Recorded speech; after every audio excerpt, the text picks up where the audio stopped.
The key to Prezi is to save the movement. What Linda's alluding to is a lot of people use that bouncing around and they get so excited about it that it's just this whirlwind. It's essentially taking a PowerPoint and putting a crazy animation, or no, sorry, crazy transition right between them where it comes with paper airplane, right? All that nonsense. That's what a lot of people's tendency is to do with Prezi. What we try to do is really just use it very strategically. I love this example, it's one of my favorites.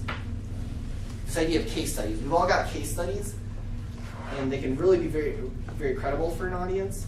But if we just show one at a time, you lose kind of that overall impression. But imagine if you had 4 case studies, 8 case studies, a dozen, and then just like we were talking about with the conversational presenting, you don't have to go through all 12, or in this case 4, but you can actually build it so that you could click on it. So right now, I zoom in on Chemtech, I talk about that deal, I could zoom in further. These are just, of course, some kind of made up scenarios.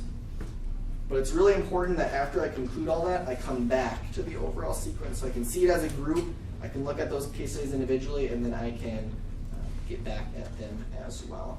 So the spatial element is really quite useful in Prezi. Here. So we got our mystery game.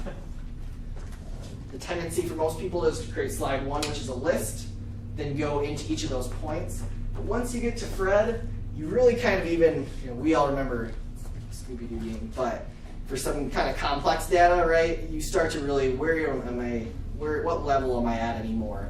Prezi, it's super easy. Here, zoom into Scooby, we talk about Scooby. Once we conclude Scooby, we come back to the gang. Everyone sees how it all fits together.